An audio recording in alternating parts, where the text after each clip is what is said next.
Good morning. I am Joe Nelson, president of the San Jacinto Battleground Conservancy. I want to welcome you to the 16th Annual San Jacinto Symposium. We have an interesting day of African Americans in Texas history. This is the third in a series of symposia focusing on specific groups of people, Tejanos and Native Americans. But we do have first a bit of housekeeping. In your packets that you received as you checked in, we do have evaluation forms. We would like you to fill those out and leave those with us as you leave this afternoon. We also have a question and answer form, which we would like you to jot down your questions, save them till the end of till about 4 o'clock, and we will ask for those and answer all the questions at the same time. At this time, I would like to turn the event over to our co-moderator, Frank de la Teja, and he will introduce our next speaker. Thank you. Thank you, Joe. Sure.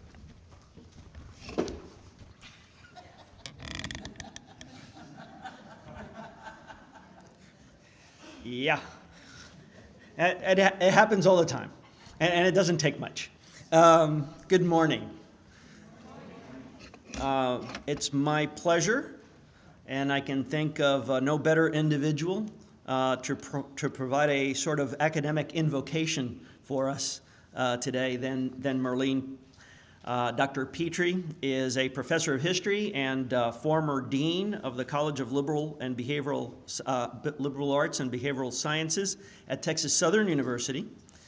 She's a former president of the Texas State Historical Association and is the first African American to head that organization. She has published 4 books. Through many dangers, toils, and snares, the Black Leadership of Texas, 1868 to 1898, In Struggle Against Jim Crow, Lulu B. White, and the NAACP, 1900 to 1957, and the award-winning Black Women in Texas History and Black Southern Women in the Civil Rights Movement, 1954 to 1965. Dr. Petri currently serves as managing editor of the African American Handbook of Texas, part of the Texas State Historical Association's online Handbook of Texas project. She is a fellow of the association and of the East Texas Historical Association. In 2013, she was a recipient of the Lorraine A. Williams Leadership Award given by the Association of Black Women Historians. And in 2014, she won the Texas Southern University Presidential Achievement Medal for her work in teaching, research, and community service. In other words, she's been working to explore and to highlight the role of African Americans in the Texas experience for quite a while now. So it's my pleasure to introduce her at this point, and she will provide our welcome.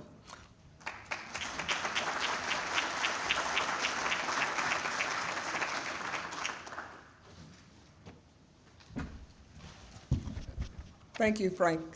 Good morning. Welcome to the Space City of Houston. I would also like to welcome you to the 2016 Battle of San Jacinto Symposium. I'm extremely pleased to bring greetings to everyone who assembled here today, to bring greetings to a conference on African American in Texas history from Spanish colonial time to annexation, an area often dubbed as the least studied and identified with the history of African American in Texas. Yet African Americans have been a part of the landscape of Texas for as long as Europeans and their descendants.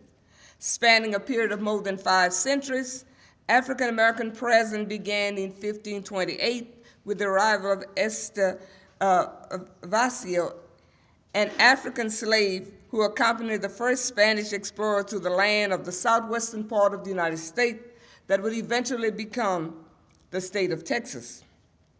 in examining African American in colonial Texas.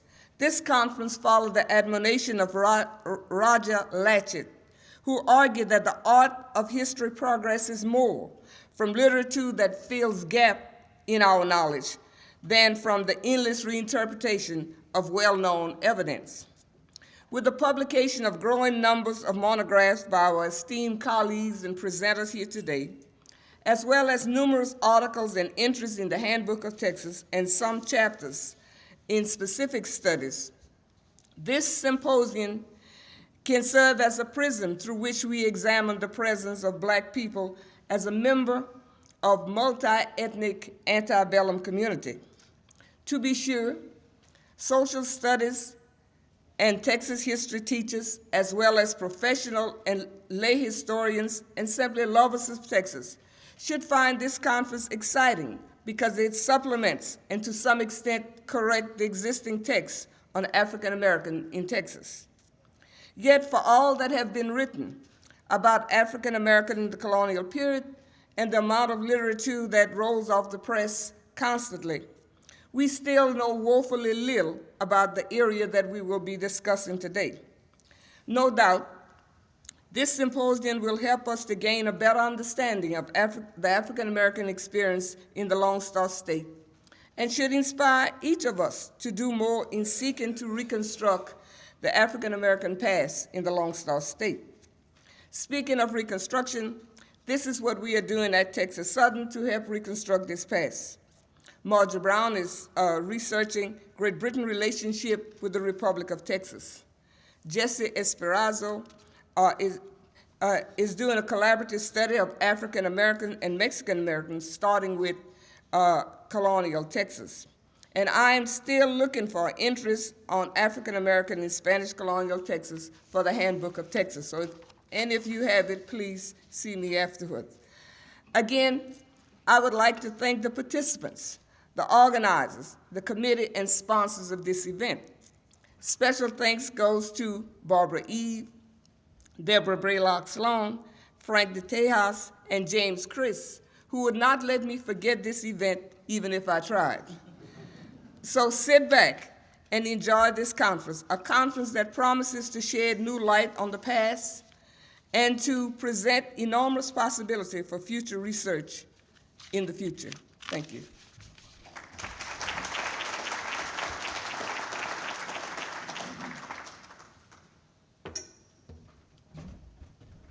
Thank you, Dr. Petri. Up next, I would like to introduce another co-moderator, and he will handle most of the this morning's speakers, Jim Crisp.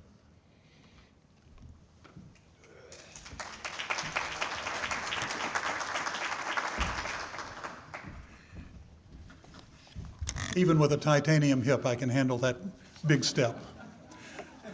I want to thank you for coming and also thank the organizers going back 16 years now of the San Jacinto Symposium. I can truly say that I have benefited far more from coming to these events than I could ever have contributed. I am very pleased about one particular thing that I think I contributed this year, and that is the artwork. Not that I did it myself, but I had seen a display a year ago at Rice University in a lecture by Elizabeth Hayes Turner that featured these two murals that are on your program, done by Aaron Douglas for the Texas Centennial in 1936, for what was then called the Negro Building at the Texas Centennial. Aspiration and into bondage. Actually, the reverse is more true, into bondage and then aspiration. You'll notice that each one has a subtle five-pointed star, appropriate for the Texas Centennial. It's not easy to find art that captures the experience of African Americans in early Texas. And this was one of the few examples that we could find that seemed appropriate for this conference. Those of you who have read anything I've written know that when I first started looking at Texas history as a grade school student, I was studying a whitewashed past. It wasn't until I got to graduate school that I had ever heard of a fellow named Juan Seguin. I had to go to Connecticut to hear about Juan Seguin. And as I and some of my fellow students of history began to dig into the actual evidence, the actual documents, what we discovered is that we had been taught, especially as students and citizens of Texas in the 1950s and 60s, a very limited history of Texas. I've been accused by some people of political correctness. Why are you always trying to include all these people from multiple cultures in Texas? That's not political correctness. That's historical correctness. That means looking at the people who are here and looking at their world through their eyes. Until you've done that, until you've looked at the world through the eyes of the people who were here, you're not a historian yet. And so I'm very pleased of the success of the San Jacinto Symposium in the last few years of bringing this reality to the forefront in these 3 sessions that we've done that Joe Nelson talked about before. 2 years ago, focusing on Tejanos, the Mexican Texans. Last year, looking at Native Americans, with some absolutely world-class historians, and then this year looking at the African American experience in early Texas.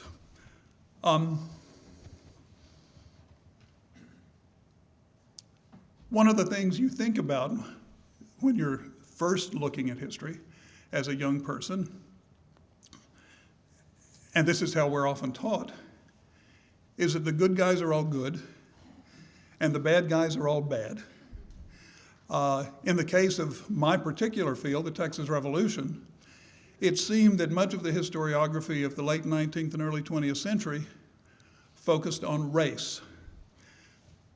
Not directly, but indirectly, by suggesting that the cause of the Texas Revolution was ethnic cleavage between Anglo and Mexican, and to put it bluntly, as some of those historians did, that superior races should not be governed by inferior races, and therefore you have a Texas Revolution. As I lived through the 60s and 70s, as you had very new ideas and new people coming into the study and writing of history, what often happened is that the heroes and villains simply got switched. And instead of race as a reality, then they talked about racism, which is a much more sophisticated way of talking about history, but they tended to do it, if you'll pardon the expression, in not shades of gray, but in black and white. Now the good guys had become bad, and the bad guys had become good, and the cause of the Texas Revolution was racism on the part of all those Anglos coming into Texas. I was privileged to be able to dive into the actual documents in graduate school and beyond, and discovered the complexity of history and the way people manage to sometimes overcome their history and in other cases become inundated by the forces that Andrew Torgett is going to talk about later today, those enormous economic forces that were active in Texas as the cotton economy spread from the United States to North Mexico and into Texas and shaped people's lives. We've all been shaped by forces that we only gradually come to understand and never quite completely. Philip Shaw Paladin, a great historian, once said, "You can't escape history, but you don't want it to come up and hit you by the side of the head when you haven't studied it enough to know what's happening and what helped shape you and me." So I am very pleased to begin the introductions today with my co-moderator, a person who has brought new energy and new strength over the last several years to the San Jacinto Symposium. One of his many titles is the supple professor of history. A very appropriate name, Frank. Frank is capable of supple thinking. He is a man who always brings to me new ideas, new ways of looking at things. Frank, for those of you who haven't read your program, was the first ever state historian of Texas, a well-deserved honor. He's had a few successors. As Frank told me, that's one of those jobs with a lot of duties and no salary. Frank, no one could deserve that more than you.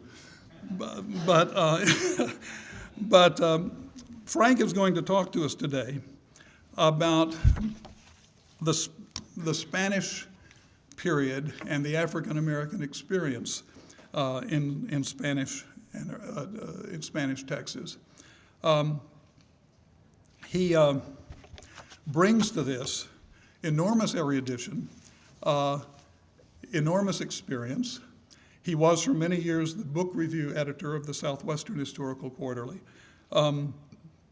As supple professor at Texas State University, his reach extends far beyond what used to be the little town of San Marcos that's now metastasizing all over that area between New Braunfels and Austin. But Frank is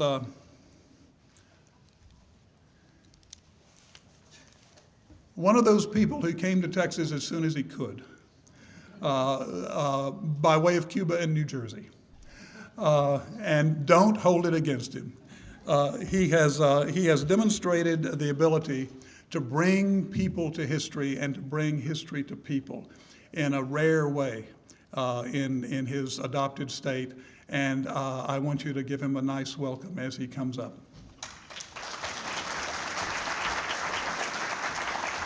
Yeah, I don't want to.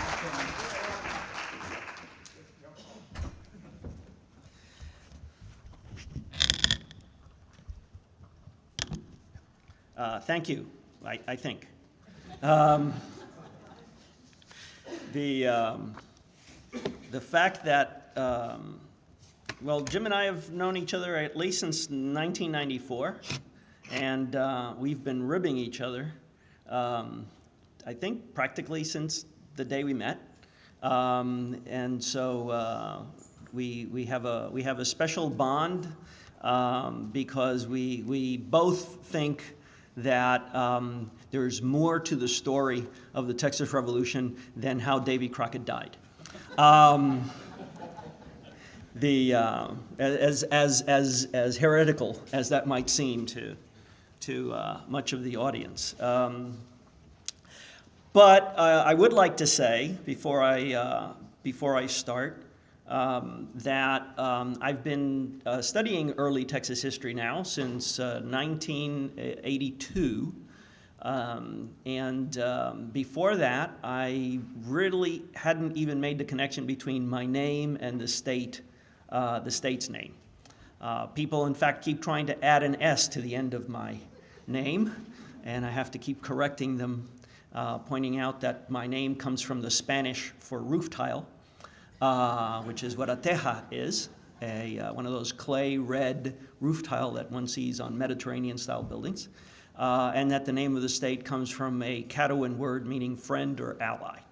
And I hope I have been friendly, but that's not where my name comes from. Although on more than one occasion I have told people that, yes, the state was named after my family.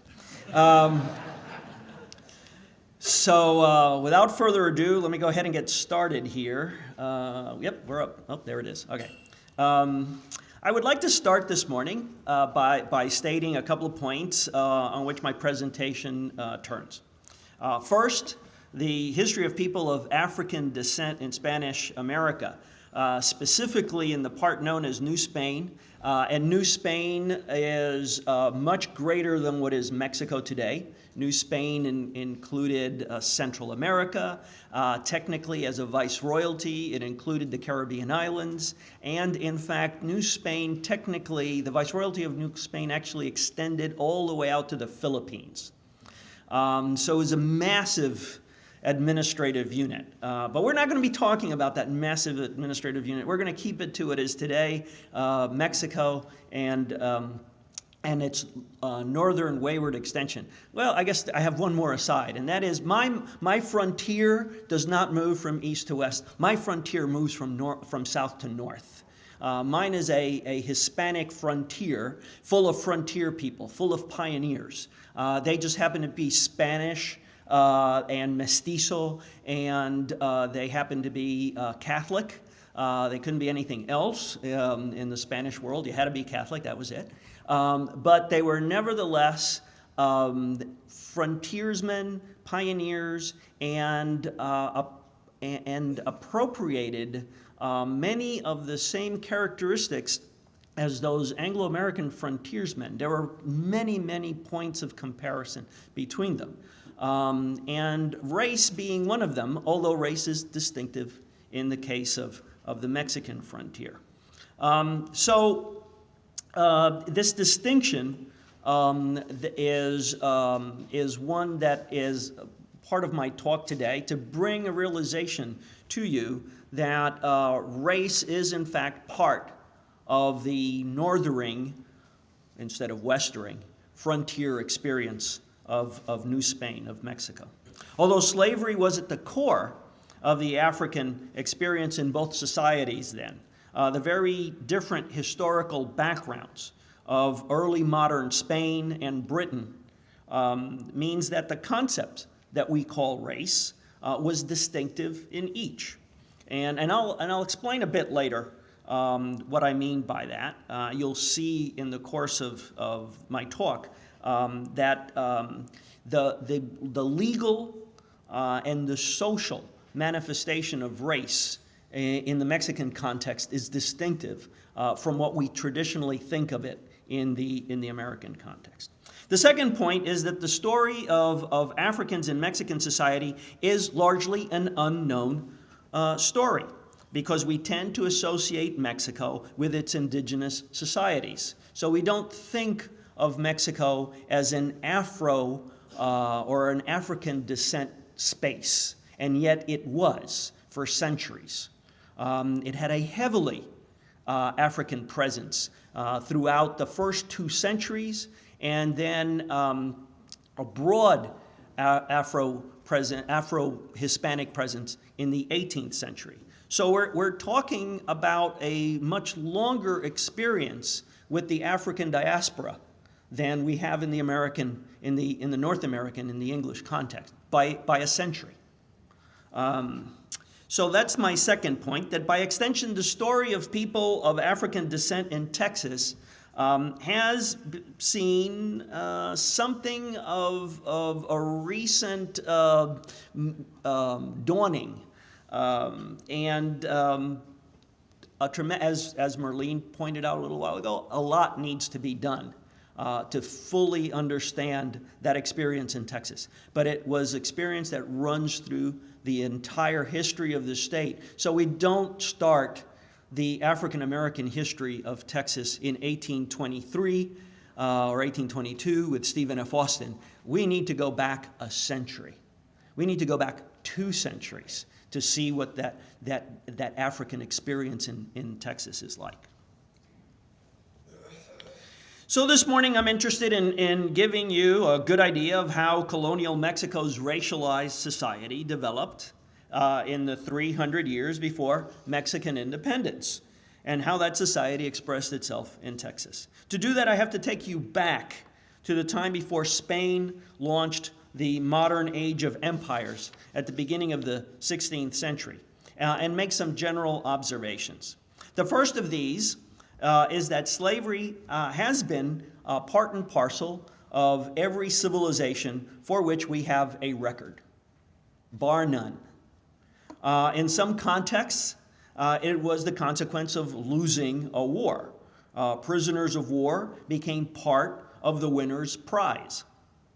In some societies, it was the result of economic failure.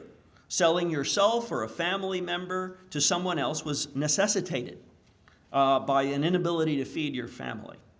And in some places, slavery was hereditary. certain groups in society had, from time immemorial, been the unfree labor force of others. A second aspect of slavery is that it is not necessarily a function of race. In Mesoamerica, that is the world of the Aztecs and Mayas, slaves were either prisoners of war or debtors, which was also the case in parts of sub-Saharan Africa and the Mediterranean world. Think of the Hebrews in Egypt. Joseph brought his family there to escape famine back in Canaan. And in the course of time, they became slaves of the Egyptians. Not a racial thing, both groups were Semitic. And slavery continued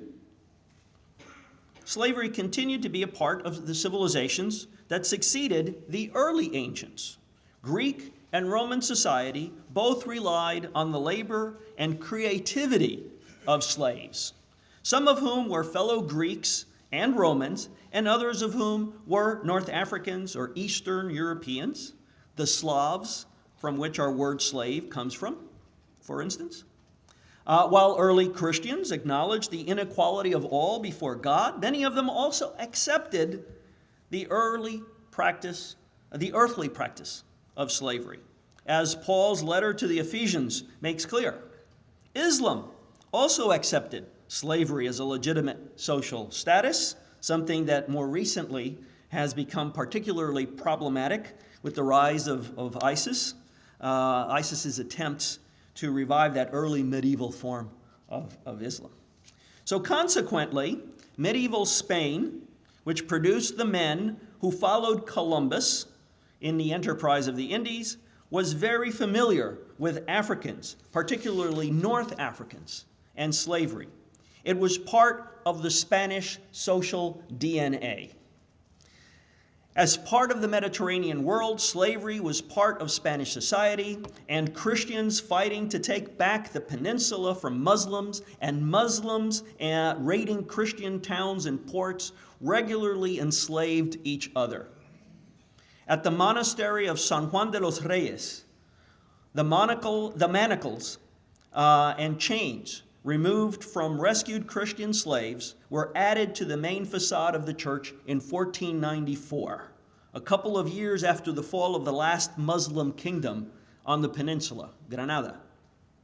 Spanish galleys that plied the Mediterranean were powered by enslaved oarsmen and prisoners condemned to that hard labor, very hard labor, just as the galleys of other nations, including the Grand Turk, as he was known, were.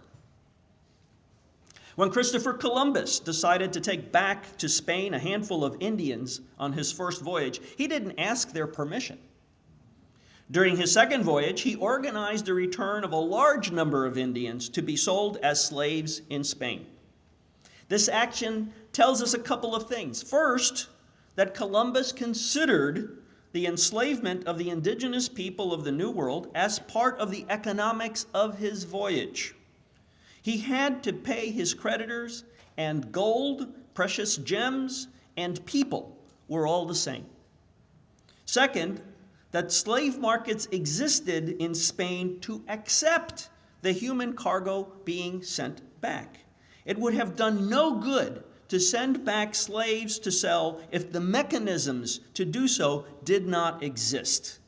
And third, for Columbus and his followers, slavery was not a function of race, but rather of circumstance. Indians were different from Africans, but they were also different from Christian Europeans. The first Afro-Iberians, that is, Africans incorporated into Iberian civilization or born in Iberia, Spain itself had a substantial population with African roots, began arriving in the Indies with Columbus. The pilot of the Niña may have been a mulatto, and there were at least a couple of Africans on his fourth voyage in 1502, one of whom may have been the first African slave in the New World. A couple of years later, the king authorized the slave trade, between Spain and the new colonies. Juan Garrido, a native of West Africa who lived in Portugal and then in Spain, became a Christian in Lisbon, where he may have achieved his freedom. By 1502, he was in Hispaniola, today the Dominican Republic and Haiti. And in the following years, he participated in the conquest of Puerto Rico and Cuba.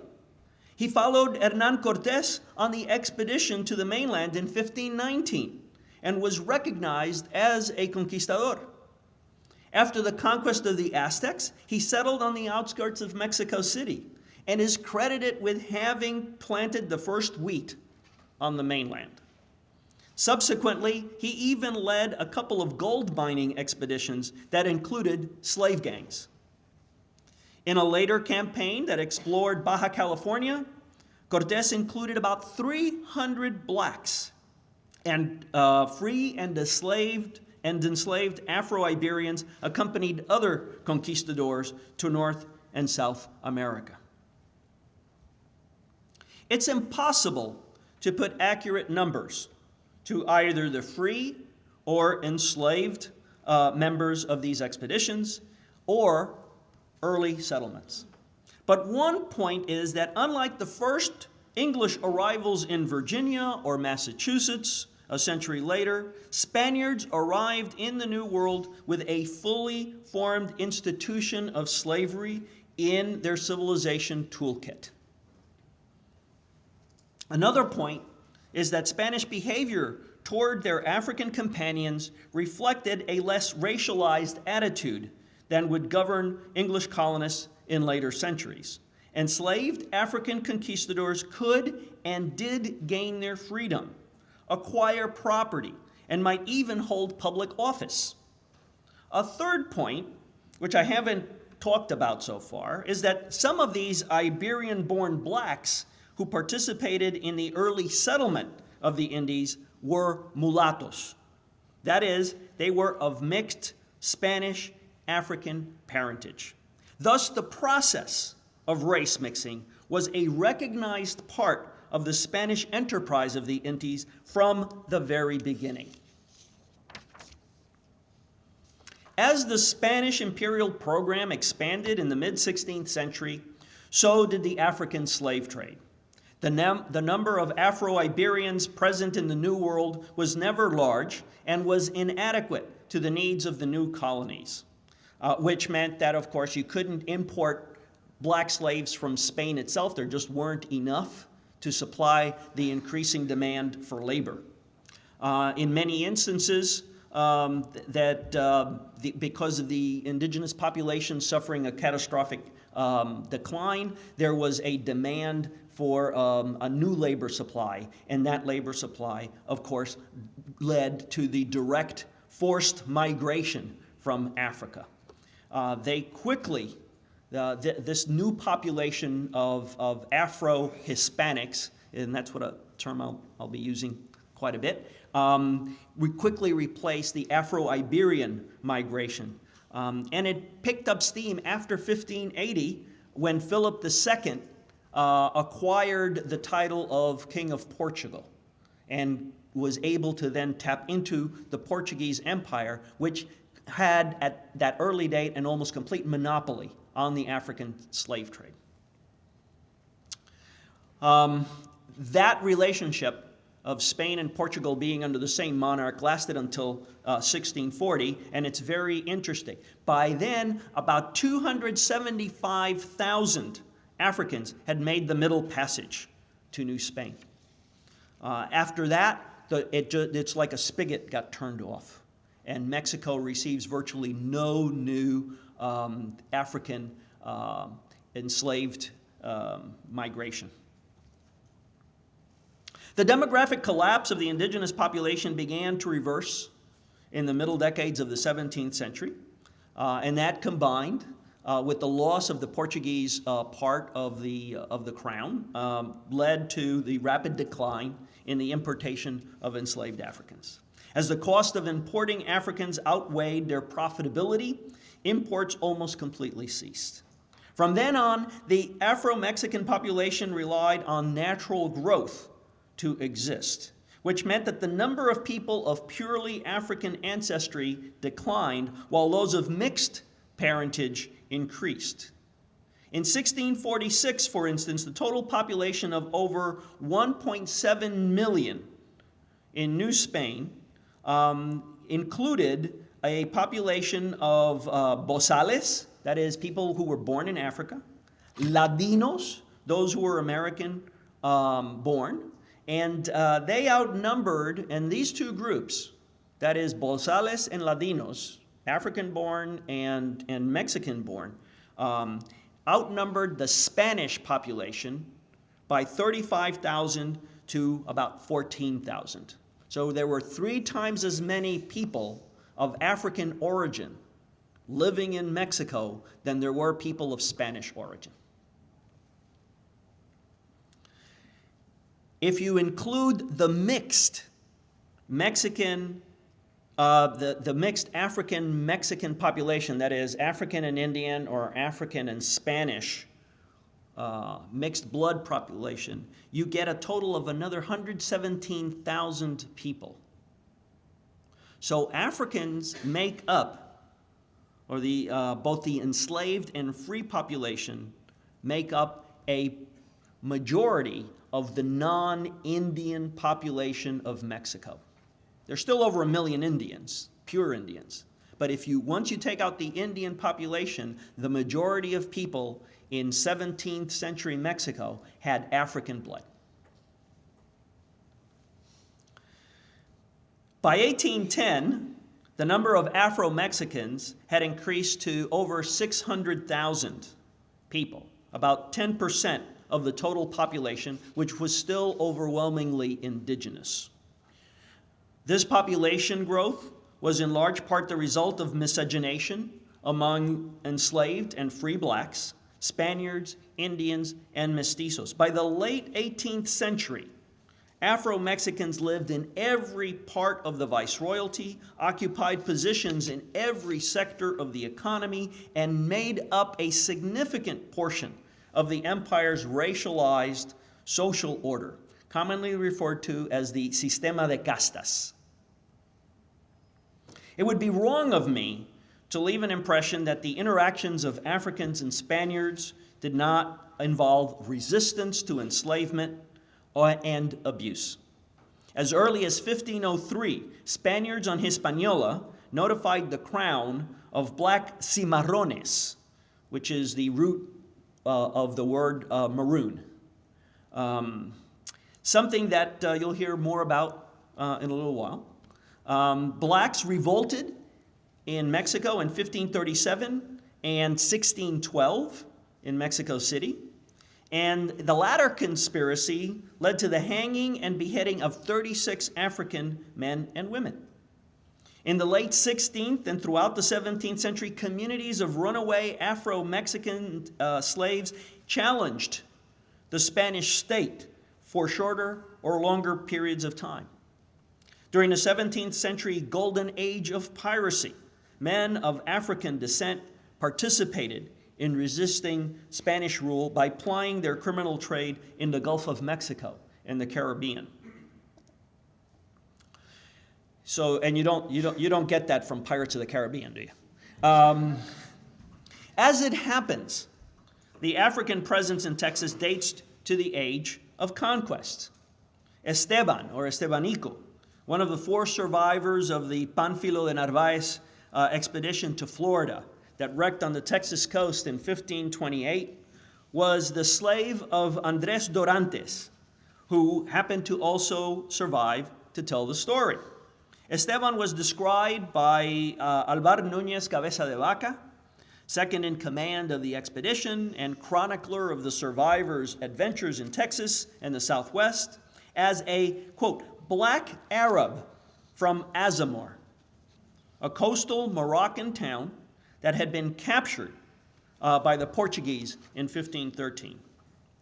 The Francisco Vázquez de Coronado expedition, which crossed the Texas Panhandle in 1541, also included black slaves, 7 of whom belonged to Coronado himself. Enslaved and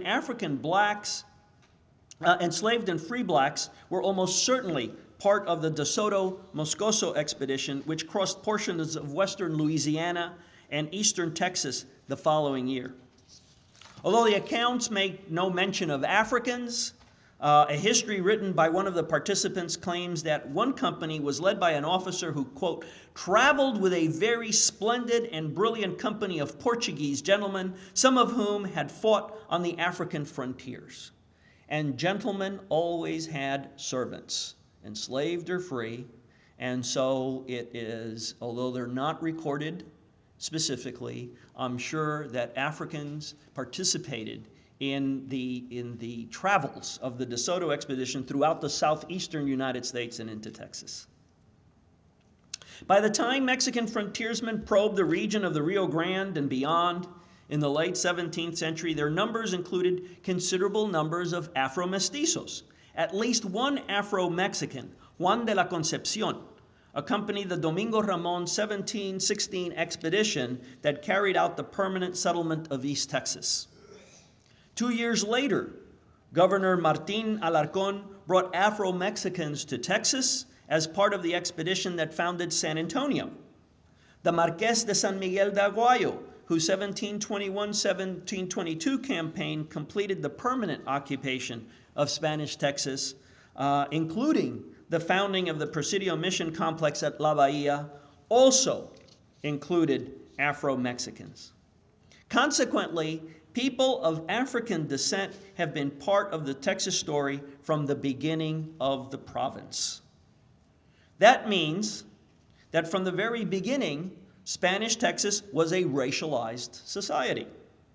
The evolution of the sistema de castas that I spoke about earlier had been in full motion for 2 centuries and had created a complex social order that operated, although in a very quirky way, impossible to fully understand by even people who've studied it for 20, 30, 40 years.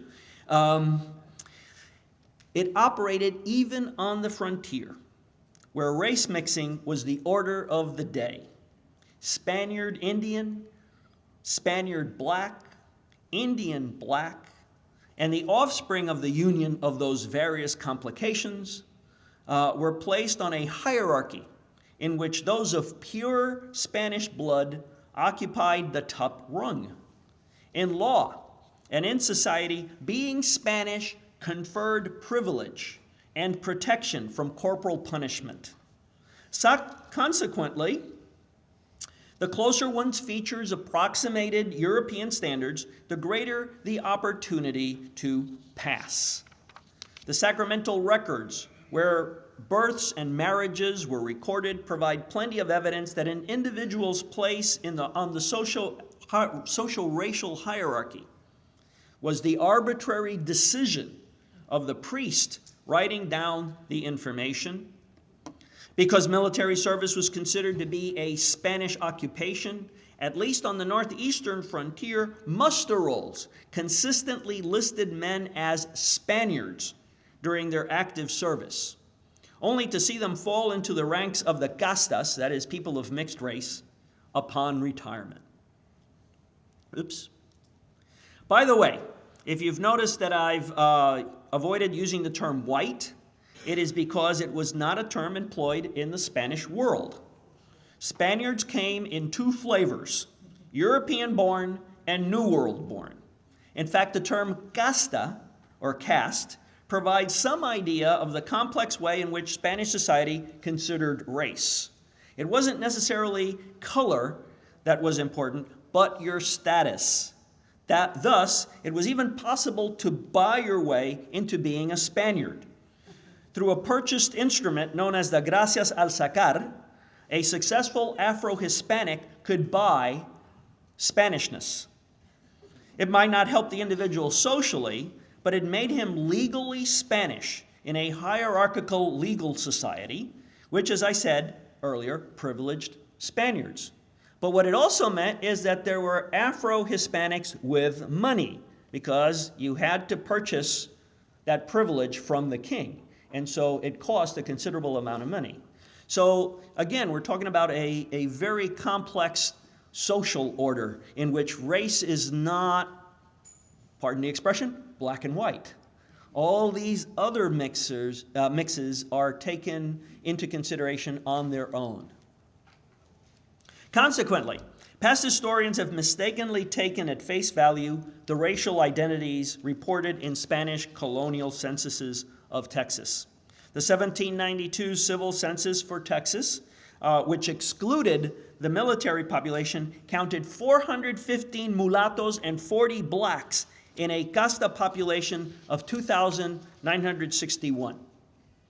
367 individuals fell in the other category. Just couldn't, the census takers couldn't figure out where to put them, which point out just how mixed up and ambiguous this frontier mestizo society could be. Next door to Texas, in Laredo, which was not part of Spanish Texas, Laredo was part of Tamaulipas, what was then called Nuevo Santander, and didn't become a Texas jurisdiction until 1848 at the end of the Mexican War. The 155 mulattoes out of a total population of 718 residents made them the second largest ethnic group behind Spaniards. The interesting thing is that toward the end of that decade and into the 19th century, the number of mulattoes declined dramatically, pointing not to their disappearance, but into their absorption into the mestizo category. In other words, at the end of the colonial period and during the Mexican period, what there is a collapse of this earlier colonial racialized social structure, and the word mestizo becomes a generalized term for people of mixed race. But these mestizos earlier, many of them would have been identified as mulatto. Just as in colonial society in general, Afro-Tejanos occupied every level of the economy, from landowner to slave and from blacksmith to day laborer. The province's first official census, taken in 1779, includes mulatto farmers, tailors, masons, blacksmiths, carpenters, field hands, and day laborers. Pedro Huizar, who was listed in the 1779 census as a mulatto, but whose racial identity would improve over the years as he became a successful member of the community, appears in that census as a sculptor. In fact, he is credited with sculpting the rose window at Mission San Jose. His engineering and managerial skills would lead him to numerous government assignments and offices, so that by the 1798 census, the census takers had no problem listing him as a Spaniard with the additional honorific of Don. So he had become Don Pedro Huizar. In 1779, he's a mulatto, a free mulatto sculptor. In 1798, he is Don Pedro Huizar, the magistrate for one of the missions. By the time Texas was founded in the early 18th century, reliance on Afro-Mexicans for field work, as was the case in the plantations of the Caribbean and parts of South America, was quickly receding in Mexico. Indian labor, both free and unfree, was less expensive and more manageable. Thus, enslaved Afro-Mexicans made up only a small proportion of the population in Mexico, and especially so in Texas. The one place that experienced an increase in the enslaved population of African heritage at the end of the 18th century was actually at Nacogdoches, and it makes sense. Although the number of slaves there was still small, the large number with French and English surnames. So you have Afro-Tejanos who have French surnames, who have English surnames living in East Texas. Demonstrates recent arrivals from Louisiana. You'll be hearing more about some of what that means in a bit, in the next talk. And another interesting difference between East Texas and the rest of the province at the beginning of the 19th century is that while females outnumbered male slaves elsewhere, in late colonial Nacogdoches, the male slaves outnumbered the females, 39 to 36. Both the number and the gender balance tell us how quickly East Texas was being integrated in the American Southern socioeconomic system, even before Texas and Mexico became independent. Despite the growth of American influences, both the continued practice of the casta system and the Spanish legal tradition meant that Afro-Texans, including enslaved ones, had access to rights and protections not found in the United States. Enslaved people in the Spanish world could seek justice for crimes committed against them and had the right to seek a change of master or even to purchase their freedom. The practice of manumission at the death of the owner was to be found even in Texas. Juan Flores de Abrego, for instance, freed a female slave at his death in 1779, but required a male slave to continue serving his wife until her passing and then to be included in his estate. So, again, people are being treated as individuals. One slave can be freed, the other one remains enslaved. Another right that enslaved people held in the Spanish world, one that may seem contradictory, but was part of the imperial rivalries that overshadowed just about all aspects of life in the New World, was the right of asylum by foreign slaves. The surviving correspondence on Texas cases indicates that the local and superior officials took seriously both the legal rights of the owners and the individual rights of runaway slaves from Louisiana. You can read the investigations, you can read back and forth, and how do we treat this case, and does the slave have a proper claim? Was he abused by the former masters? Do we need to protect them, or does the property right? They take these issues seriously. Such rights and protections did not mean equality before the law, however. To the contrary, Spanish society was patriarchal and hierarchical from top to bottom. That's one of the things that I find most difficult to get across to students. And that is, we got to forget about this whole democracy, egalitarian thing. There was nothing egalitarian about Spanish society. Your place was determined by your social status, and a privilege came with certain statuses, and responsibilities, obligations, duties, and subservience came with other status. So the tax code, for instance, distinguished between Spaniards and mestizos, who were exempt from the head tax, known as the tribute, and Indians and Afro-Mexicans, who were subject to it, something that made passing from mulatto to mestizo all the more desirable. Although the Spanish state found very quickly that they had an awful time trying to collect a tribute from Afro-Mexicans. They found all kinds of ways of avoiding paying the tax. So mostly it fell on those poor village-dwelling Indians who couldn't leave their village. And so therefore they were easy to find and tax. Just like us, we're easy to find and tax. As a war zone province, because of Indian hostilities, Texas was exempt from this and other discriminatory tax measures, but not so in the case of punishment. For example, the 1751 regulation of cattle slaughters punished Spaniards breaking the rules with a substantial fine of 25 pesos, but imposed a penalty of 200 lashes on castas. The thinking being that if you are a Spaniard, you can afford the fine, and if you are not a Spaniard, you can't afford the fine, and in addition, you are being additionally disrespectful, so you're subject to corporal punishment. At the end of the 18th century, Governor Manuel Muñoz's ordinance restricting contacts with Apaches imposed a fine on Spaniards and added a jail sentence to castas. The use of corporal punishment on castas, including Afro-Texans, was based on these racialized attitudes that equated Spanish status with prosperity and casta, Indian and African status, with poverty. and subservience. And you can beat your wife, and you can beat your servants, and you can beat your slaves. That's just the way things work. Thus, the discriminatory nature of the Spanish legal system was based on deeply ingrained cultural attitudes that equated African descent with undesirable social and economic characteristics. Despite Afro-Mexicans' obvious economic success and participation in every aspect of social life, the term mulatto and mulatto dog were commonly employed as insults.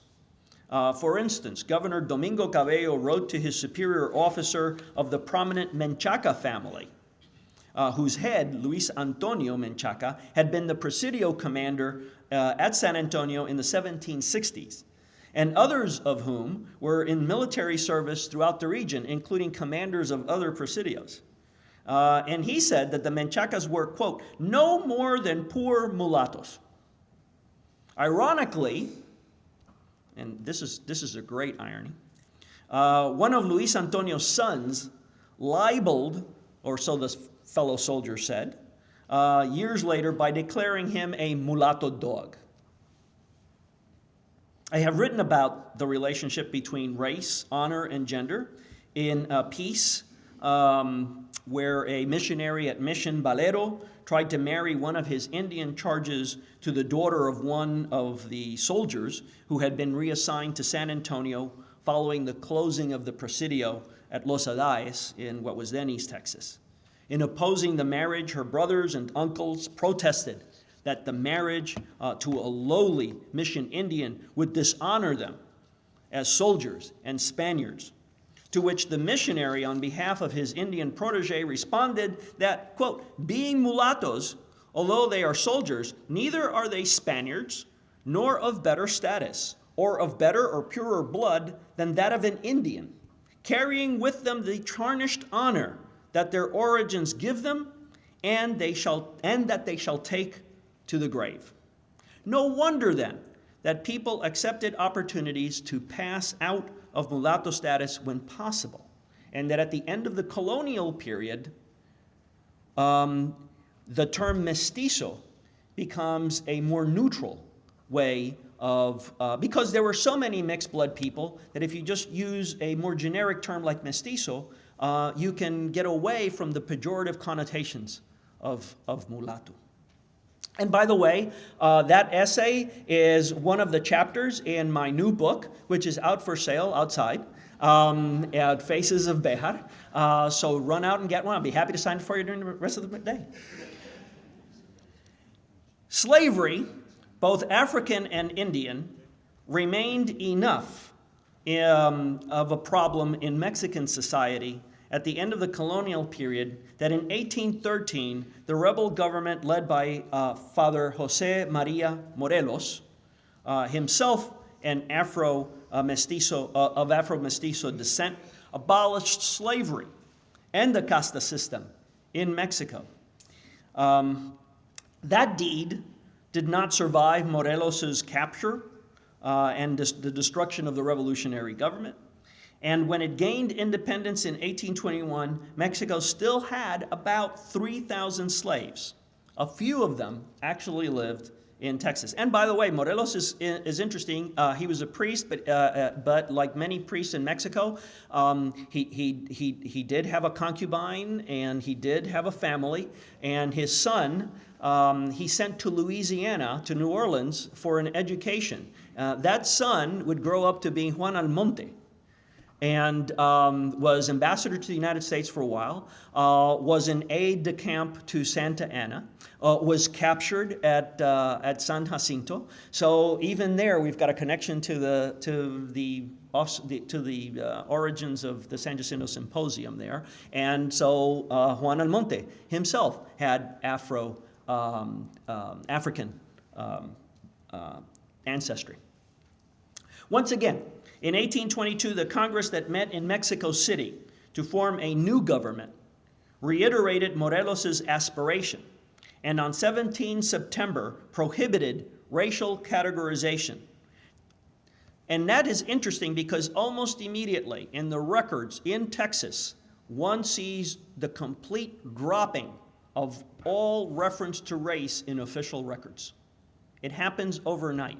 And it becomes frustrating for somebody like me who's actually trying to figure out what's going on, because all of a sudden there's no reference to race. So the political will of this brand new nation is to foster equality. Doesn't work out that way. In the long run, Indians are still treated very poorly, as they continue to be even today in many parts of Mexico. But the interesting thing about it is the ideal, the aspiration that and they're looking to the United States, but they think they can go the United States one better. You actually read in their writings that the one big problem they see in the United States is the fact that they've got these slaves, and the Mexicans are trying to deal with it. So the Texas problem is a really big problem for them during the early national period, because you have Texas saying, we need slaves, we need slaves, we need slaves, and the rest of the country is saying, no, you don't, no, you don't, you don't. And that becomes part of what's going to become the struggle for Texas independence. The government could not, of course, change Mexican culture overnight, but the principle of racial equality was established. Father Refugio de la Garza, a native of San Antonio, and Texas's representative to Congress during the first constitutional period, wrote home to San Antonio optimistically, "We are all equal, and without this equality, our rights would not be inviolate and sacred." Indeed, as I said, the census records post-1822 Texas reveal efforts to match ideals and reality by omitting race as one of the data categories. Nevertheless, the issue of slavery and the status of Afro-Texans would not go away. The arrival of American Southerners with their slave labor-based cotton culture and their attitudes toward people of mixed race would come to play a critical role in the transformation of Texas into the western outpost of the American slaveocracy in 1860, in the 1850s and 1860s, something that one of the speakers this afternoon will also address. Thank you very much.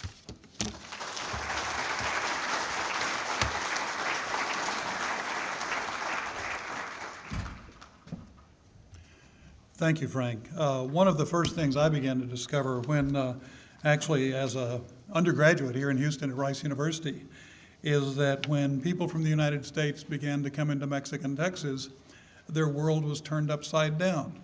They went from a place where race categories were rigid and social categories, class categories were very fluid, to a place where social categories and class categories were very rigid, and as Frank has just demonstrated, racial categories were very fluid. And they were confused as they came in. I have one bit of housekeeping. Dave Britton has asked me to tell you that someone, maybe one of you, has left their lights on. A Toyota Avalon light blue, level 2 parking, the license plate appropriately begins with TX. And so if that's yours, you need to do something about it at some point. Your choice. A person who is a native Houstonian, Rolanda Teel, comes to us today from Natchitoches, Louisiana, another place that was very confusing to people and that contained that kind of rich mix of cultures, black and white and what used to be called red, French, Spanish, eventually English. Rolanda looks at history through lenses of her profession as anthropologist, of ethnographer, and as a PhD student at Stephen F. Austin State University in the field of forestry. What? Forestry? Yeah, forestry, as she points out, has its human dimensions. As we are beginning to learn in the late 20th and 21st century, pardon me, the environment has impacts on us, and we have impacts on the environment, and the way we relate to our environment. There is pollen in Houston as well as North Carolina, I'm discovering. The way we relate to our environment is an important part of history. And one of the things we find in our environment, as Frank has shown in one context, is escape routes. And Rolanda Teel is going to be talking about another kind of escape route. Frank also talked about insurrections among the people who were oppressed. She's also going to be talking about that. She is the author of African Americans in Natchitoches Parish, Louisiana.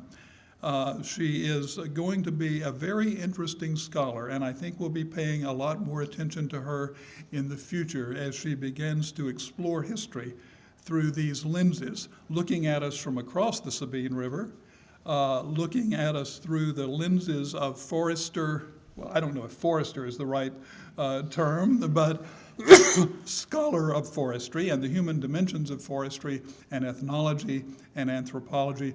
I can tell you this, as a veteran of this, historians have a lot to learn from anthropologists.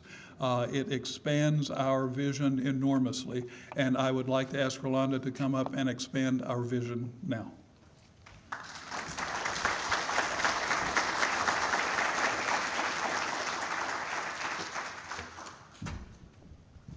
Okay, Frank, you had to make some adjustments. I certainly do. Yes. Yes, it is. Okay, I want to first of all say thank you to the San Jacinto Symposium here for inviting me today, and also to Frank. We did a conference a couple of months ago, and I'm very pleased to be back and to follow him once again. Am I clicking now, or are you in charge? Okay. All righty. So I'm going to be talking to you today really about an 1804 insurrection that occurred in Louisiana and extended into Texas. But before I even go into that story, I want to give a little bit of background on the geographic area so you have some sense of what we're talking about. And then I'll go into a little background on the social context and then into the story itself. So beginning with this slide right here, I just kind of want to point out what the territory of Orleans looked like in 1805, because it becomes very important in why slaves are leaving Louisiana and what route they decide to take. So if we look up to the black on the right there is the territory of Mississippi, which is mostly American. You have Spanish Florida there to the right. The territory of Orleans is all of that newly acquired land that was really part of the 1804 acquisition. But it's all in color there, so you can kind of see that. Right next to Louisiana going west, you have a strip known as the neutral strip, the neutral zone. I'll talk about that just a little bit. And then that is bordered by Spanish Texas. So what you basically have here then are Spanish, French, Americans, all bordering one another, and in between that territory, you have a population of slaves. And so typically when we think about slave escapes, we talk about it in terms of the Underground Railroad. We know that, and well, what we have always been taught is that they left from the South and they followed the North Star and they made their way towards Canada. But imagine living here in Louisiana. Would you really want to start out going towards Canada when you can just go west about 15 or 20 miles and be in Spanish territory and free? And so we have to rethink those stories we've heard about what the Underground Railroad represented in the route of travel, because in Louisiana, they did not go north, they went west to Texas. And then further on into like places like San Antonio and down into Mexico, which is why you will find many, more than you probably know about, communities in Mexico that are predominantly people of African descent. That's where they went. So what we're going to focus on, if you look at this map, in the red there at the left, sort of, kinda, is Natchitoches Parish. I'm going to be talking about a story that starts in Natchitoches Parish, goes through the neutral zone, and on into Texas.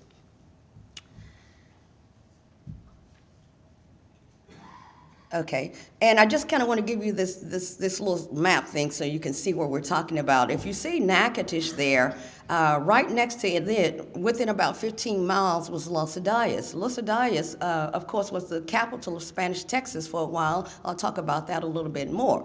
But if you look at it in those terms, what you're talking about then is that you could be enslaved right there in French Natchitoches and in 15 miles be in Spanish Texas and free.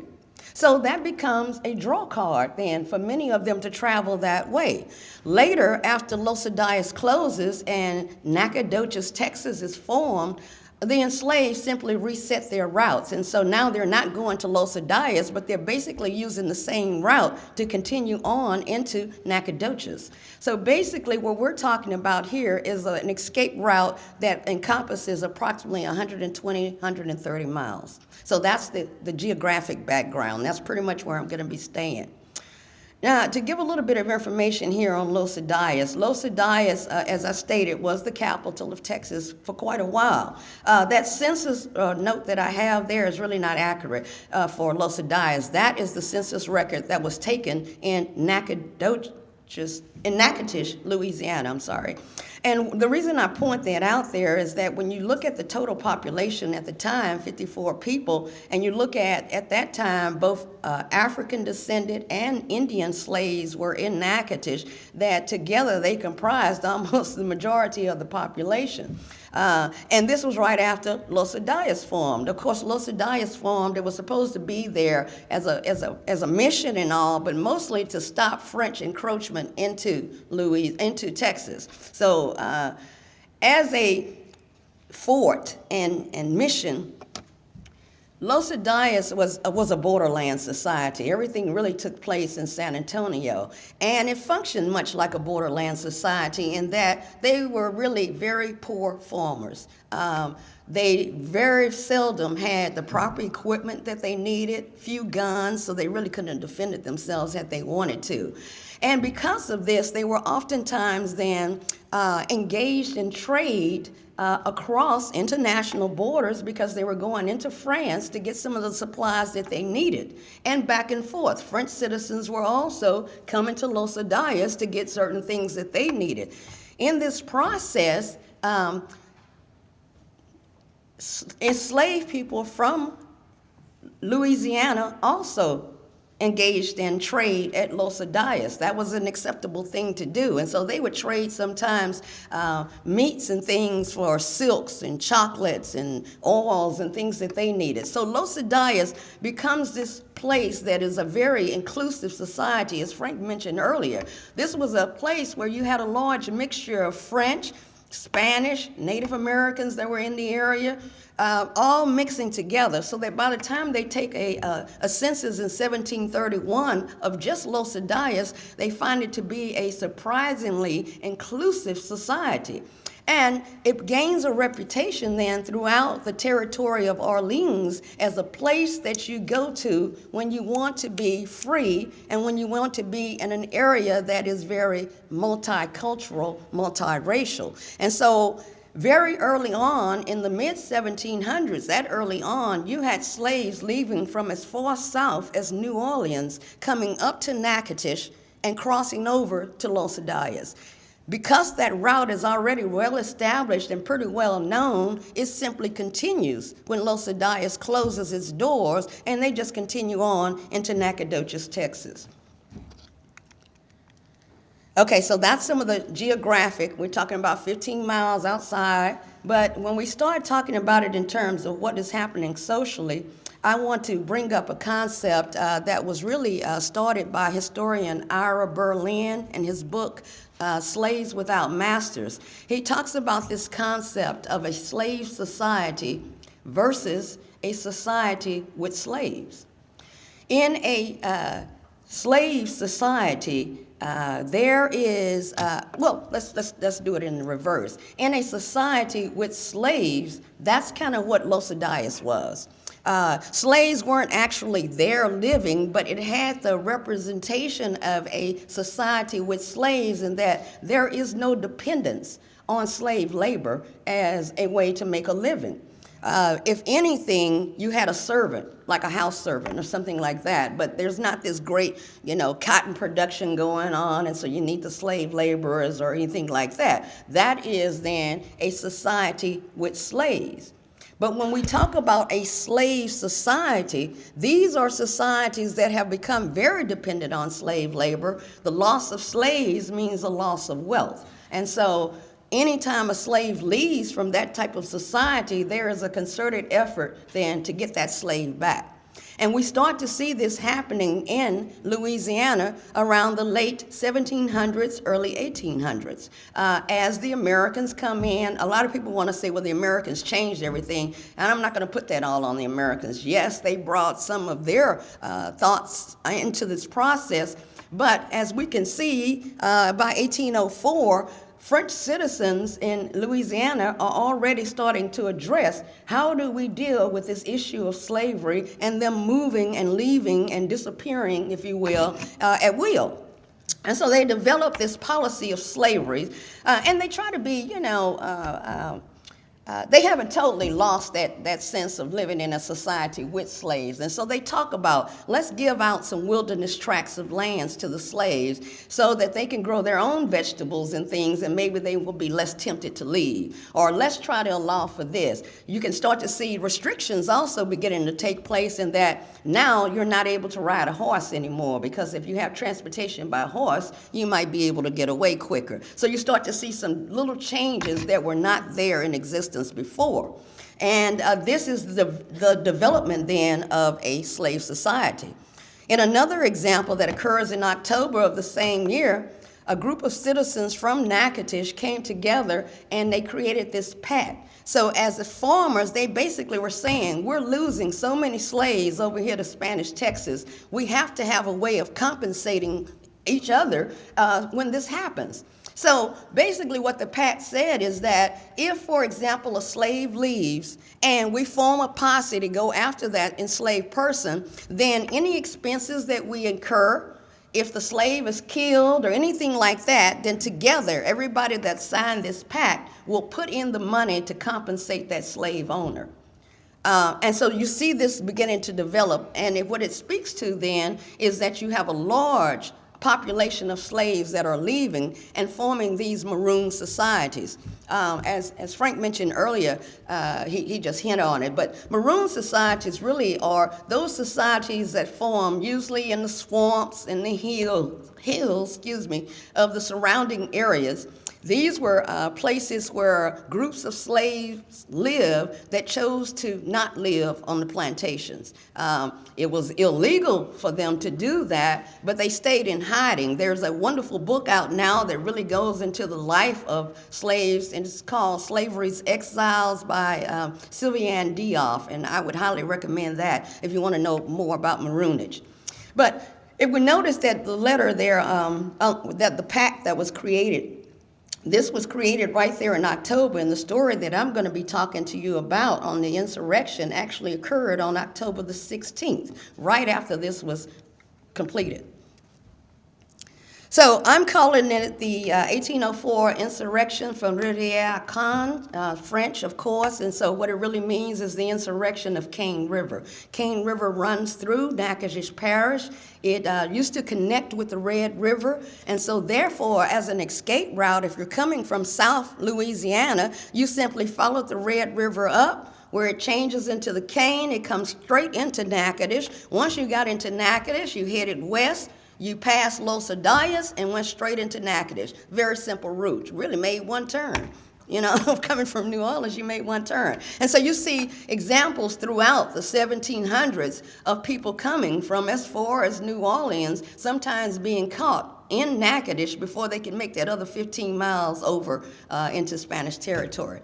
But what happens in this particular instance, it's October the 16th, 1804, and it's nighttime.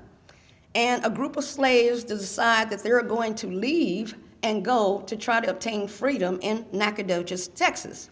So they began in the lower right there in the property that's outlined in green at the home of a woman by the name of Maria Cave Dupree, and she was a widow at that time. And so what they did was that they traveled along the north, going north along the river, notifying other people, hey, it's time to go. And they did this by a series of whistles that had been handed to them by Spanish soldiers who had been deserters from Spain, from the Spanish colony, I should say, not from Spain, who had come into Louisiana. They traveled back and forth all the time, and they were instigating then the slaves and telling them, hey, if you leave here and come over to Texas, you'll be free. And here, we're going to give you the whistles so that you'll know how to signal one another so that you can come together and come as a group. And that's what they attempted to do on October the 16th, 1804. So as they travel north along the river, all of those properties that are outlined there in green, look on the west side of the river, are the places in which slaves left that night. They used that series of whistles and traveled along so they would know to greet them. At the top left there, it kind of looks like little fingers, if you will, in green, is the property of Louis Durban, and that was the last home that they stopped at. But along the way, at each home, they gathered supplies that they thought they would need for their journey. So that by the time they leave the last home of Louis Durban, they had 20 horses, 5 guns, 20 pounds of powder, and what is that? I can't see. Of bullets, 100 pounds of bullets, right? Okay, so why would they need all of this armory and all of this equipment? Well, one of 2 reasons. One is that they didn't plan to return it all, and so therefore they needed supplies to whatever destination they were going to. They would have a way to get started. But more than that, on the second reason I believe that they really needed all of this ammunition and all, was that they would need to be able to protect themselves along the way should somebody stop them, and also particularly as they tried to travel through the neutral zone. I think they would have needed a whole lot. The 20 horses, though, I believe was more for expediency, because if you're trying to travel quickly, then you need to be able to change horses frequently. And so the 20 horses, I think, was mostly for that. Can we get on across here in a speedy manner as not to be caught? And so this is what they start out on their journey with. Now, this is another map representing the neutral zone or no man's land. In the top right on the red is Natchitoches. I'm trying to give you a sense of the area again. The bottom red dot is the Louis Durban homestead, which is where they actually left from. And all the way over to the left side of the screen in red is Nacogdoches. So you see the distance was really not that great if you look at it like that. Now in the heavy dark lines, the 2 lines running north and south, is the neutral strip. This was an area that was, often referred to as no man's land, the bad lands, because a lot of illegal activity took place here. This was where many slaves, maybe who had obtained their freedom, might have traveled through that area and then could be re-enslaved because somebody would catch them and take them somewhere else and then sell them again. It was also in this area that you had places known like the House of Bar and Davenport. I put this other little map up here because you can see in the dotted square to the right of the Sabine River is an area marked off, and it's called Davenport. Can you guys see that? I didn't have a pointer because they said you wouldn't be able to see it anyway. So, but the House of Bar and Davenport was a trading house that was located right there in the neutral strip. They had at one time exclusive trading rights with all the Native American groups in the region, but they also traded in slaves. So imagine then a group that's trying to leave, they have to pass through this zone before they can get into, even though it's supposed to be neutral, it's contested between France and Spain, it's not supposed to belong to anyone. That means that anything that happened there was kind of like up to grabs because there was no authority in that area. So you had to pass through this area, and I believe it's because of that they really had the guns and stuff. Can we make it through this area, at least to the Sabine River? Once they crossed the Sabine, it was a little more, you had a little more chance of being free. So Davenport and Barr, the House of Barr and Davenport, because they dealt in slaves, and sometimes illegally as well, the zone gets set up to be, that's what it's known for.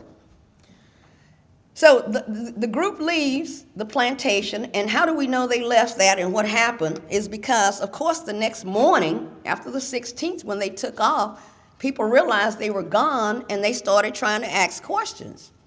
So they interviewed a Native American boy who said that he had been in the quarters, in the slave quarters, the night before. And he had heard them talking, telling each other to be confident, to be self-assured, this was the right thing to do kind of thing. And so he knew that they were going to be leaving. And so they got that information about the whistles through the Native American boy. Okay. Also, that same night, something happened. And one of the people that was leaving, one of the enslaved, he got disconnected with his group. And the patrollers, because you had patrollers in the woods at all times to help prevent runaways, found him and shot at him. Well, when they shot at him, even though they didn't kill him or anything, he turned himself in, of course, and he became the informer of what was going to happen. During that interrogation of him, he implicated that 30 to 40 slaves were supposed to have left that night. So now they're traveling on alone, they come through no man's land, and as they get here to the Sabine River, we have a Spanish fort that happened there. There were only two really official ways to cross the Sabine at that time. That was the Patterson Ferry and the Crow's Ferry. They were both owned by American men. And so in order to cross that, people would have had to taken you across. The fact that there are no records, at least that I'm aware of at this time, that indicates that there was any kind of skirmish there, that anything had happened whatsoever, leads me to believe then that, of course, they did not take the ferry because they don't want these kind of things happening. Instead, what they did, and if you look at this map here, is they walked across the Sabine River and rode across on horseback. And of course, if we look at it, this was known as Paso de Salinas. I don't have Spanish, my background is French, so I might not be saying that right. But it was known as a Spanish crossing. Why would you need a Spanish crossing there? Was one of the questions I asked myself. Well, as I got more into the records, this is what I came to understand. If you remember, I mentioned about you had Spanish military deserters going over into French Louisiana and vice versa. If I am a deserter from the military and I don't want to be caught, it kind of makes me a fugitive. And as a fugitive, I'm not going to travel the main roads and the main highways across the river where everybody else is going to cross. I'm going to go somewhere that I think nobody can detect me. And so what starts to happen then is you start to see what I want to refer to as these fugitive routes. There were fugitive routes in terms of crossings at rivers, but also in terms of what travel route do we take, even as we leave these plantation sites. And so what I've discovered is that there are roads that still exist in Louisiana today that were being used as fugitive routes. And if you look at those roads, they still look pretty much abandoned, still roads that are covered in dirt, red Louisiana dirt, as opposed to being paved and all. And so these are all of what I'm calling fugitive routes. And so the fugitive route across the Sabine River was this pass. Unfortunately, this no longer exists because when Toledo Bend Dam was put in, this portion was put underwater. So it doesn't exist anymore. Many of the Native American communities that existed around there, as well as later African American communities that formed there, are underwater. When the river is very low, you can still see some of the buildings because everything was just flooded as once, as opposed to being torn down. So anyway, they crossed on over. And when they crossed over, the next instance we see, it says that they were seen passing by the dwelling of Bautista Pafermo. His place was known as Ranch Chi-Chi. Anybody looking at any of the early Texas maps, any of the early Louisiana maps, this is going to show up, Ranch Chi-Chi. And I believe that this shows up for a couple of reasons. First of all, Pafermo was a French citizen who received a Spanish land grant over on the Texas side, so he moves over to the Texas side and starts to form a family there. If you'll notice, if a person is passing in front of his place, there are many things that stand out. He has corrals and fields and homes for slaves and things like that. Now, those of you that are familiar with the Underground Railroad story, they often talked about people traveling north, and what were they told to follow in order to know they were going north? Anybody? North Star. You followed the North Star because you had no other way of knowing what direction you were going in. But now if you're traveling west, how do you know where to go? So part of what I think happens then is, just as I was talking about the route from New Orleans on up, you had clues along the way. I'm traveling, whether it's by boat or land. All I'm seeing on each side of me are woods after woods after woods until I get to Texas, and then I see prairie after, but East Texas, you're going to see some. But what you're looking for then are things, landmarkers, if you will, to let me know that I'm going the right way. Now, if I follow the Red River, okay, I'm good. Then they tell me it's going to branch off and form and become a split to what is now known as the Cane River. Okay, I can follow that. Well, once you got so far, the Louis DeBand property that I showed you that kind of looked like the little fingers there also makes every map. Anytime you see the DeBand property on the map, you also see Ranch Chi-Chi. And I believe those were the indicators that people needed to know that they were on track. Okay, now you've gotten to the DeBand property. The next stop was Natchitoches, which was only less than 20 miles up. You knew once you got to Natchitoches, head west. And you headed west along the only real route that existed, and that was what is now today El Camino Real de las Tejas, right? It's now a National Historic Trail, but that was the only route, really, unless you went some kind of back road or fugitive route. So it was very easy to follow. Then, once you got to that point, you went so far, you were at the Sabine. When you get to the Sabine, you cross where you can walk. All of these are indicators. And so the same thing here with Ranch Chi-Chi. And so they come here, and that is where they were followed that far, unofficially, by the French. And they turned around and went back. Okay, so that left them, the enslaved, free to travel. So now they arrive at the Atoyac River. The Atoyac still exists today. It intersects at Highway 6. It intersects again at Highway 21. So those of you in Texas, you kind of get some sense of where that is. And it is here that really everything takes place in terms of this insurrection. I put that picture there on the right to give you a sense of what it looks like today. And nothing would have changed that much from when the slaves were there. And so it makes a perfect place to hide out if you don't want to be seen. And the reason that they stopped at the Atoyac was that they were trying to figure out what happened to the rest of the group that was coming along. We're going to stay here and wait on them to catch up. If you recall, I said the patrollers had stopped one guy. Something happened. I still haven't figured out exactly what happened, what went wrong, that everybody didn't leave together. But in the end, out of the 30 or 40 that were supposed to have left, only 9 actually made it as far as the Atoyac River.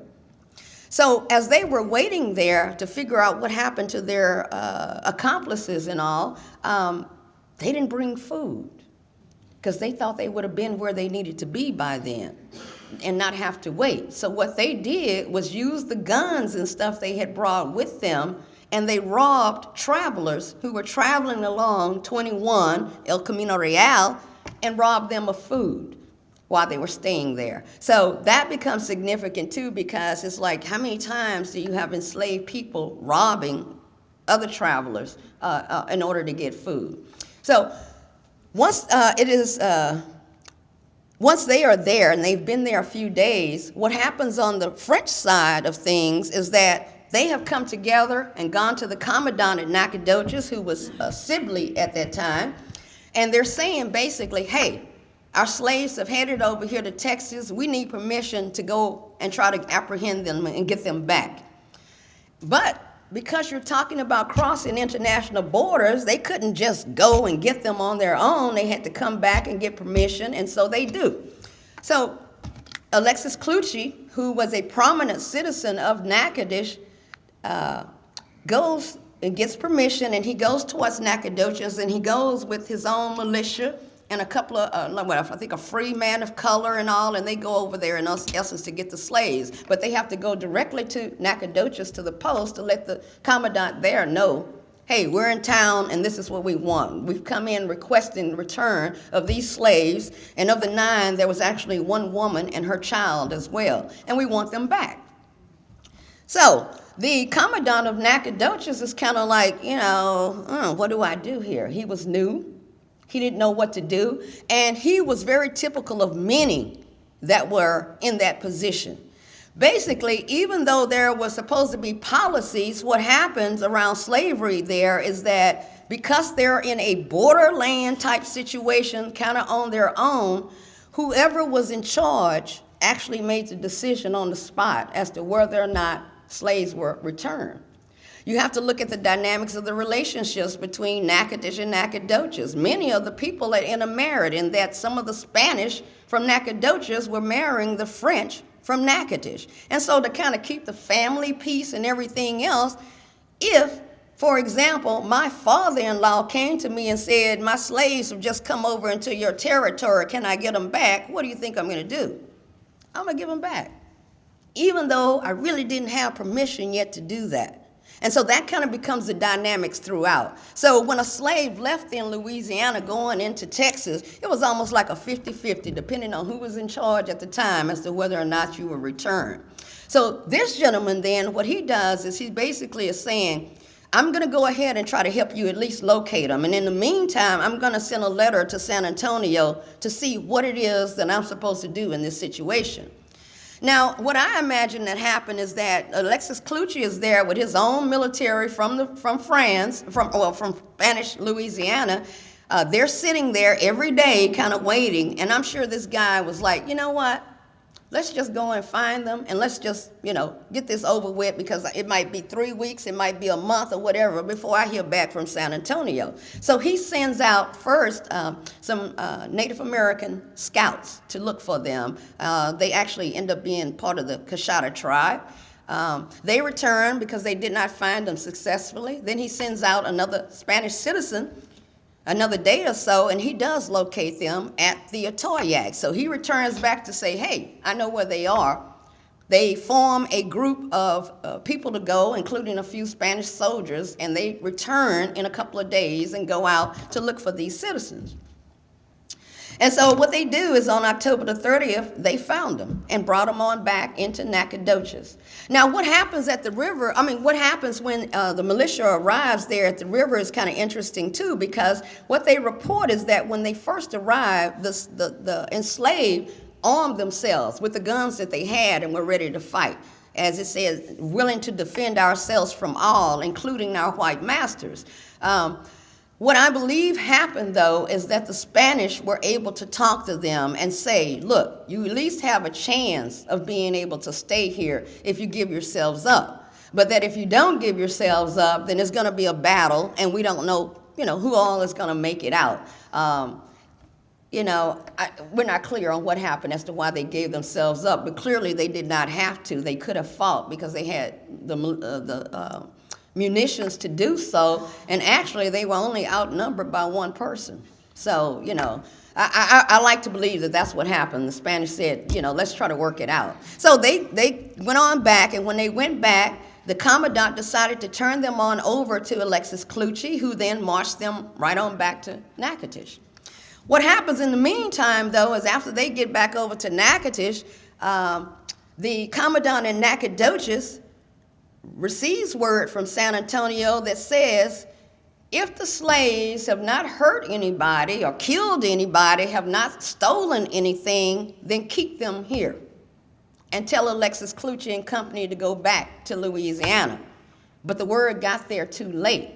And as a result, the commandant then was actually dismissed of his position and actually served jail time for returning them without having permission to do so. Now, once Alexis Cluchey gets back to Louisiana with the group of enslaved, they are taken and made a public example of. So what they did was take them to the town square. they were tied down by stakes, face down, laid down, and whipped. The document states that they were whipped in such a way that each time the whip hit their buttocks, it brought out pieces of skin. And then after that, they were sent on home with their masters. In the meantime, though, the government is becoming even more involved. And so at the time, the governor of Louisiana, W.W.C. Claiborne, gets wind of this. He's made aware that this has gone on. And so now there is this desperation, if you will, to put these slaves in check. How do we keep this from happening? How do we make examples? And so what the governor wanted to do was to actually bring them down to New Orleans, that they would serve time there. But Sibley and company wrote a letter basically stating, hey, we need these slaves here. We can't have, these are some of our best slaves belonging to some of our best owners here. We feel satisfied with the punishment that they've been handed out. So, you know, basically, if it's okay with you, we're fine with it. Can we let it go? When they interrogated the slaves, not only did they talk about the fact that the Spanish had come over and persuaded them and all to try to be free, but the slaves basically said, you know, had it not been for them, we would have been here, we would have been happy. How many of you think that was really the case? I don't. But anyway, that's kind of how the story went. And so this was meant then basically to discourage any other type runaways, keep people in place and check. And what happens then is that 4 years later, in 1808, another group leaves. This time, it is 30 people that actually make it. I believe they probably travel the same exact route. They make it to Nacogdoches, and once they arrive in Nacogdoches, they're giving a party, if you will. I'm referring to it as the Feast of Liberty, because this was something that you saw in South America and everything like that. This Feast of Liberty was given to people as they obtained freedom. And so they were given Spanish cocktails, and a dance was handed out, was given that night in their honor for having made it that far. And then the next day, they were marched off towards the Trinity River, I believe towards a settlement called Salcedo. We don't know where that is right now. We need a good archaeologist out there on that. I don't have time for it. But we need to locate that place, because it was there that most of the slaves that made it into Texas, at least initially, were sent to Salcedo to live. And what they did was they worked there, just like in Nacogdoches. If you were an escaping slave that made it that far, then usually what you did was work for one of the planters. Not be enslaved to them, but that was how you made your living, or compensated them for taking care of you, at least initially. And so the thing was to make it into Nacogdoches, maybe stay there and work a little while, kind of get on your feet, and then move on out. A lot of times that was going straight on down into San Antonio, and other times it was crossing into Mexico, and where you formed your own communities. I think that crossing into Mexico probably became even more prevalent after 1845, when Texas kind of forms, and more and more Americans are crossing on over and bringing in with them their ideas around slavery. After all this pressure, which I mentioned once before, the back and forth between Spanish government and the French government about what do we do in this 1808 escape, they decided to go ahead and turn them back in as well. When they got to Natchitoches, it's unclear what happens to them. If they were beaten, if they were whipped, if some were sent down to New Orleans for trial or what have you. But the typical thing to do at that time, in Louisiana anyway, is that if slaves were involved in an insurrection, a rebellion, or anything like that, we can look back at the Pont Coupé conspiracy and things like that, Desatran plantation. If you were caught involved in something like that, typically what happened is that you were beheaded, and your head was placed on a stake and lined along the area, a river, whatever, around the plantation, as a sign of what will happen to you if you try to escape. So I don't really know what happens to the 1808 group. I'm still looking for that information. It was really only 2 months ago, wasn't it, February, when I found out what happened to the 1804 group. And so I'm going to say this publicly. The reason I could not find those documents is because they were in someone's private collection and had been all this time. And I know that there is a tendency, especially amongst historians and their family members, that if they find documents that pertain to an issue of importance to them or has something that do directly with their ancestors, they want to keep it and hold on to it. But to me, what it's, it's like you're trying to say you're the guardian of history, and I don't believe that that's appropriate, that at the very least, make copies of those documents and put them in an archive or repository somewhere, that information is available to others. To be a guardian of history, I don't think anyone has the right to be that. So I just need to put that out because I know it's somebody in this room in that same situation. You have documents in your home right now that are beneficial to scholars, local historians that are looking to fill in gaps, and we can't fill those gaps in without those documents being made public. So I just need to put that out there.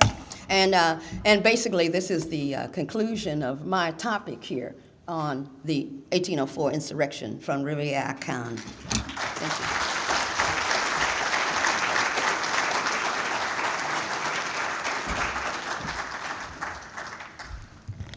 you. Usually after a couple of lectures in my profession, there's a test. So who can tell me where the largest slave revolt in the United States of America took place? Nope, not Nat Turner in Virginia. New York City? Nope, not New York City. No, sir. Well, if you're talking about the Seminoles, that's a slightly different story because it's much more complex than a classic slave revolt. But it was in Louisiana, on the German coast above New Orleans in 1811 in the Louisiana Territory. We're talking about 500 slaves who had to be defeated by the United States Army. And there are some books now available on that. For a long time, it was the least studied and least understood of the slave revolts, and there's still more work to be done on that, but it was enormous. And Louisiana as a state and as a polity is still dealing with the question of how do we celebrate and or talk about this slave revolt in our public history. We're running, I beg your pardon? 1811. It was in the Louisiana Territory a year before statehood for Louisiana. But it was a huge revolt with many, many casualties. And some of you may know the title of the book. Andrew, do you remember? There is a book by a young man who was a student of Walter Johnson at Harvard who did the book about 5 years ago. But it's a remarkable event.